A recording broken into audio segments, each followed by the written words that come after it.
Hi everyone. I'm going to run through a quick demo of how you can use desktop AI agents to do real work with SurveyCTO. I'm going to demo with the Claude desktop app in co-work mode because that's what I use personally, but these same techniques can also be used in other agents like OpenAI Codex. I'm going to start by arming my AI agent with the skills and the tools it needs to do real work with SurveyCTO. So I'm going to go in and say I want to customize. And first I'm going to go into the skills section and I'm going to say create skill. And I'm going to upload a skill that I downloaded from our website, the SurveyCTO skill zip. So I'm going to upload that now.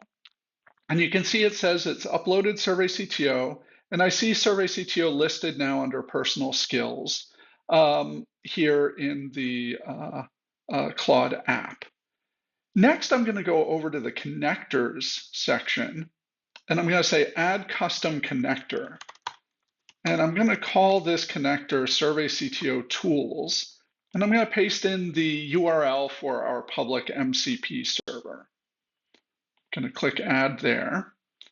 Now you can see here that now I have SurveyCTO tools, and it has a bunch of tools available, different functions. It has tools to learn things like search our knowledge base or get primers. It also has tools to get a summary from an XLS form, apply patches to that form, get individual rows, and so on. So these are essentially all of the tools that our agent is going to use in order to be able to be an expert XLS form reader and editor. And you can see I trust all of these tools, so I just checked off always allow, so that doesn't ask me every time it wants to use one of these tools for permission. So now I'm going to go back and I am going to start out with a pretty simple ask. So I'm going to say, build me a super short and simple SurveyCTO form that I can use to interview people as they exit an event.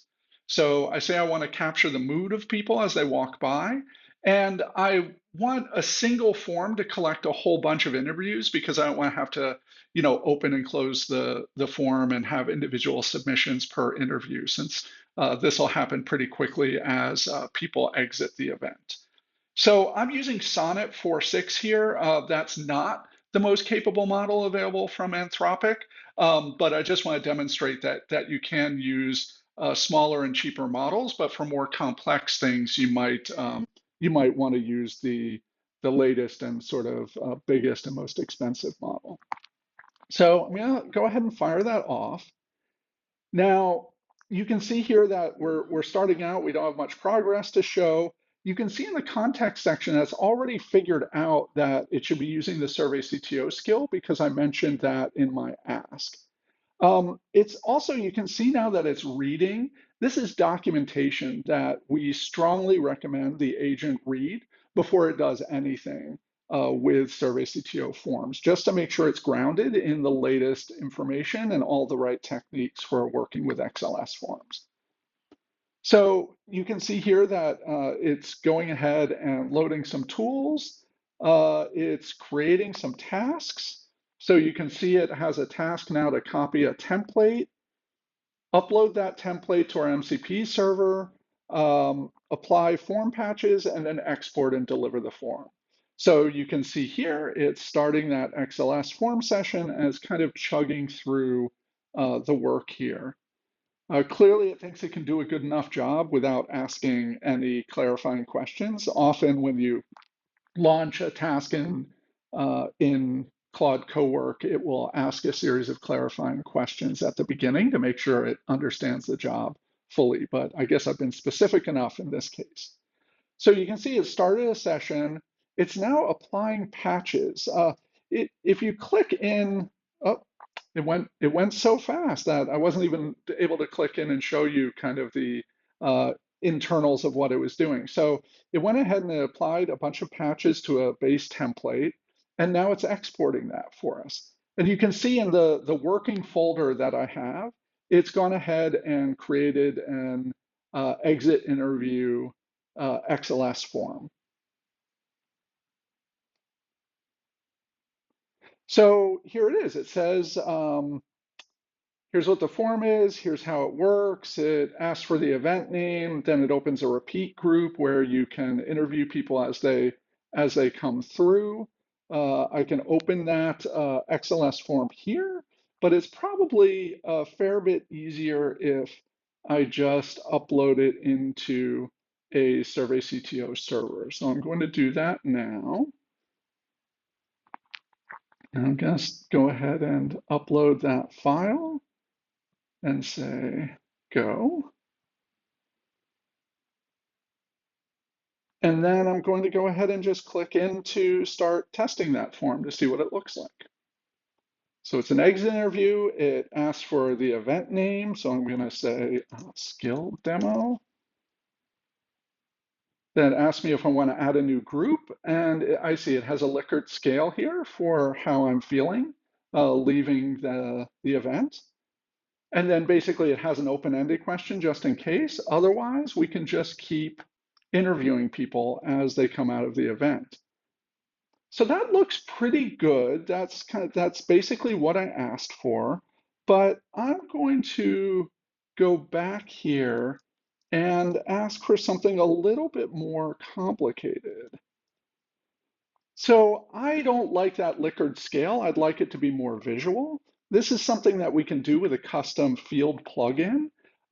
This used to be something that really only kind of JavaScript developers could implement, but part of the SurveyCTO skill trains the agent in how to build these things. And so I say I want a mood picker with emoji faces, and I want it to be the buttons to be large and mobile friendly, and I want it to preview the plugin for me so that I can approve it before we put it into use. So let's see how it does with this. This is a fairly complicated request. This is, really advanced SurveyCTO usage here. You can see it starts by reading the documentation about how to create field plugins in SurveyCTO, which is just the kind of thing it is meant to do. And this might take it a little bit longer than our first request took. So you have to be just a little bit patient. Clearly, it's spending a fair bit of time chewing on that field plugin reference. Thinks, okay, it has what it needs. It's going to read about our test harness. So you'll notice I asked for it to preview the plugin so that we could approve it before we went forward.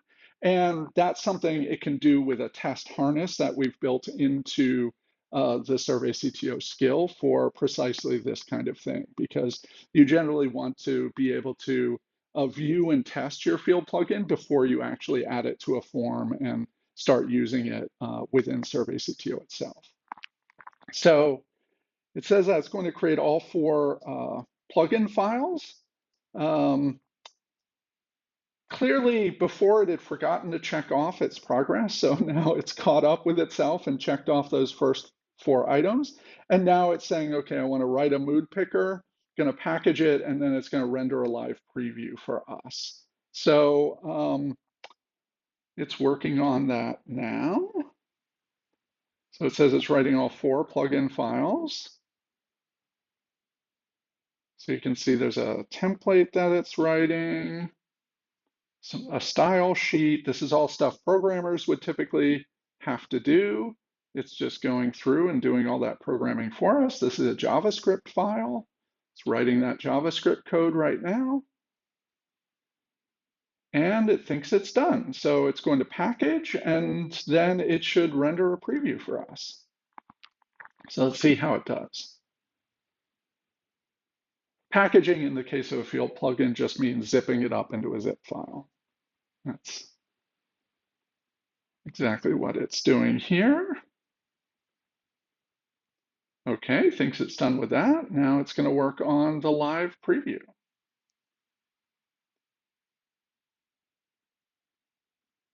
Let's see how this works. To do this, it kind of loads up a whole sandbox, a safe environment for executing code. Claude's desktop app is designed to run locally on your computer, but in a way where it's what we call sandbox. So it doesn't have access to anything you haven't officially given it access to. And when it does things like run code, it does it in a safe space where that code can't access anything beyond what, again, what you've given it access to. Okay, so it says it's using its visualize feature.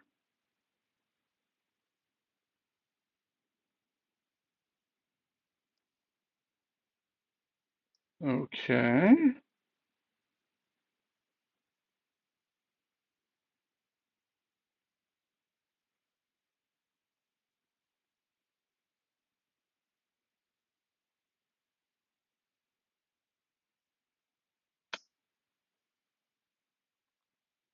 Okay, so it says it wants me to give it a try. It's a little bit small. Let me make it a little bit bigger.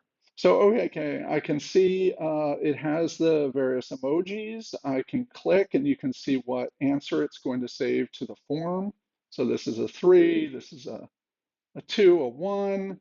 And you can see it has a little audit trail here that shows the form responses um, uh, as they're being set. Now, in this case, there are a couple things I don't like. One is I'd like text labels, and two, it's not clear what the current selection is. So I'm going to go ahead and give it some feedback.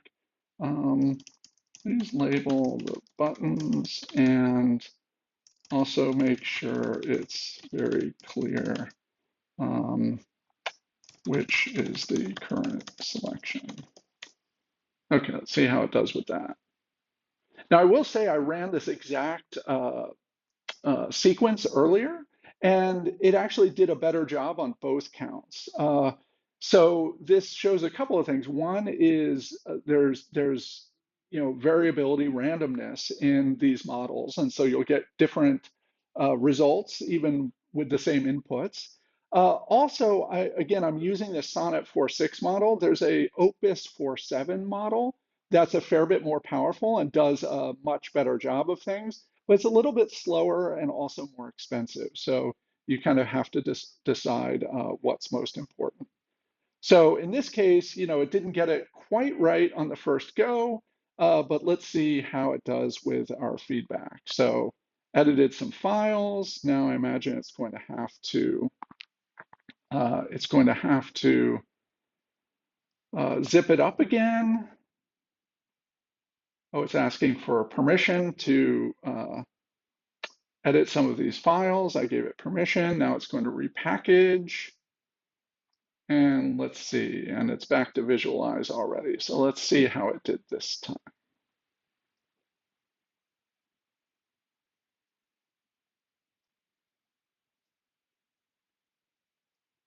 Fingers crossed.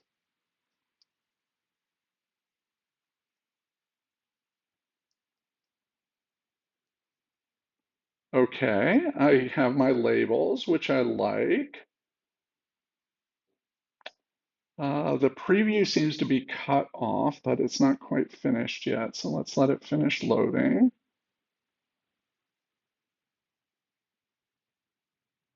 Okay, so it says, okay, it made these changes. Let's see. So if I click neutral, okay, that's pretty clearly the option that's selected. How about unhappy? Very happy. So the preview is a little bit cut off, but I think that might be a function of the size of the window. I have this in kind of a small window here. So let's go ahead and say, okay, put it in the form, please. Let's have it wire it up, and then let's see how it looks in SurveyCTO, since that's really kind of the most important thing.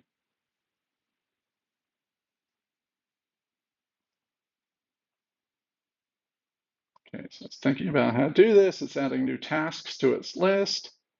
So it's going to update the form. Here it is loading tools. It's looking at the form again before it modifies it, which is always a good practice. And I believe that's the kind of practice that we put in the skill itself. So now it's going ahead and making those changes. And by the way, obviously we're sitting here watching this as it happens. When I use Claude Cowork, I tend to send it off to do work, and then I go and do other things in other windows, and then I sort of come back occasionally to give feedback, kind of check its work, that sort of thing. So it thinks it's done a good job here. We'll see for ourselves. It's exporting the new form now. You can see that our demo directory now has a mood picker field plugin.zip file. And you can see, I believe it just updated that exit interview XLS form as well. It thinks it's finished with its progress. And it says, OK, both files are ready. So I'm going to run back over to SurveyCTO here. And I'm going to upload a revision to this form definition. And so it's now this file.